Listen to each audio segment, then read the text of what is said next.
Hi guys, আমি আপনাদেরকে আজকে এমন একটা তথ্য দিব যা সাকিবিয়ান বন্ধুরা আনন্দে আনন্দে আনন্দে আত্মহার। হয়তো অনেক সাকিবিয়ান বন্ধুরা দেখেছেন এবং অন্যান্য কন্টেন্ট দেখে হয়তো শুনেছেন বিষয়টা। বাস্তবতা আজকে একটা জিনিস প্রমাণ হয়ে গেল।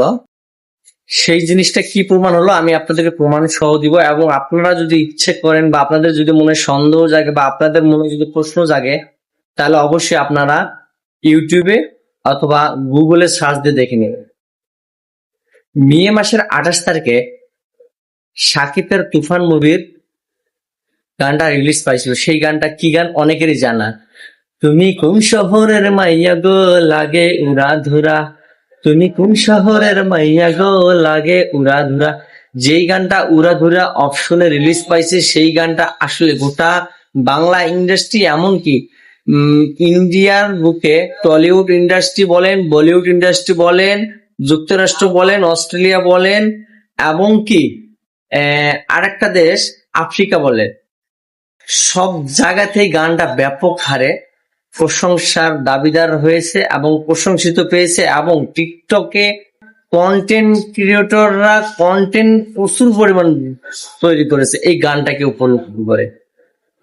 আমাদের মেগাস্টার সুপারস্টার শাকিব খানের গানটা রিলিজ হয়েছে 28শে মে।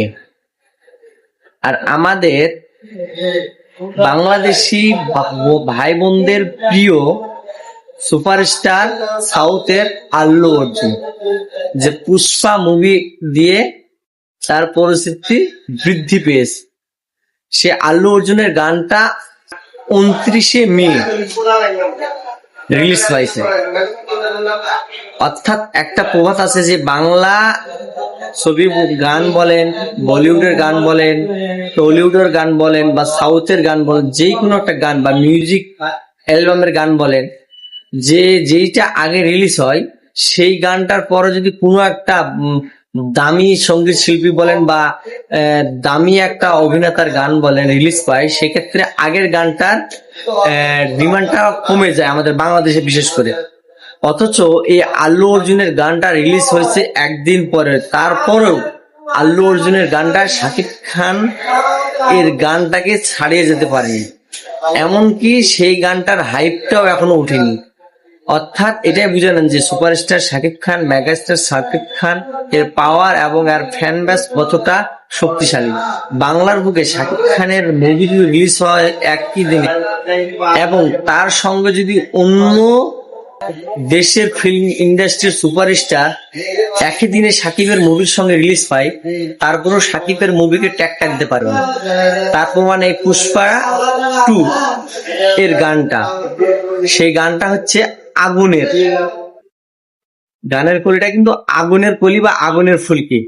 এই তুফানের গানের জন্য সেই গানটা ধামাচাপা পড়ে গেল। এটা হলো শাকিব খানের পাওয়া। শাকিব খান কিন্তু একটা দিনে তৈরি হয়নি। আর আল্লু অর্জুন, আমি ছোট করে কথা বলবো না, যেটা বাস্তবতা সেটা আপনাদেরকে আমি বোঝানোর জন্য চেষ্টা করতেছি।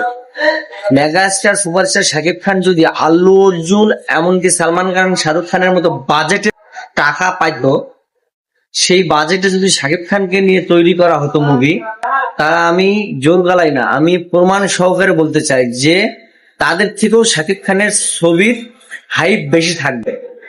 এটা যদি প্রমাণ কেউ করতে চান তাহলে একটা বড় প্রোডাকশন হাউসকে দাঁড় করান, এবং প্রমাণ সহকারে আমি দেখে দেবো যে মুভি তাকে দিয়ে তৈরি করে দেখেন, তাদের থেকেও যদি তার ছবিটা আল্লু অর্জুন বা সালমান খান বা শাহরুখ খান তাদের থেকেও যদি হাইপ বেশি না থাকে, জিপ কেটে ফেলবো, আমি জিপ কেটে ফেলবো। কারণ তাদের ছবির ডিমান্ড অনেক, 100 কোটি, 150 কোটি, 250 কোটি, 700 কোটি। আর সাকিবের বাজেট হাইস্ট এখন 1 কোটি, 1 কোটির ঘরে। তাহলে এই তুফান গান দিয়ে প্রমাণ করে দিল বসই মেগাস্টার সুপারস্টার শাকিব খান একজনই। বাংলা ইন্ডাস্ট্রিতে তাকে দমানোর মতো বিদেশি যত বড় হিরো হোক না কেন, তাকে সহজে দমানো যাবে না। যদি আপনাদের বিশ্বাস না হয় তাহলে আপনারা সার্চ দিবেন তুফান 2 এর আগুনের কলি বা আগুনের ফুলকি। আমি গানটা এখনো শুনিনি, তারপর আমি রিসার্চ করে দেখেছি এবং অন্যান্য কন্টেন্ট ক্রিয়েটররা রিসার্চ করে তাদের এই ফেসবুক সোশ্যাল মিডিয়াতে প্রচার করেছে। তো বন্ধুরা, এটা হলো শাকিব খানের পাওয়ার, এটা হলো শাকিব খানদের পাওয়ার, এটাই হলো megastar superstar global superstar Shakib খানের পাওয়ার। তো বন্ধুরা, যদি আমার কথাগুলো ভালো লেগে থাকে এবং প্রমাণ সহ যদি আপনারা চান, তাহলে আপনারা নিজে সার্চ করবেন, করে দেখে নেব। আশা করি ভালো থাকেন, সুস্থ থাকেন। আর শাকিব খান বন্ধুরা সবসময় আমাকে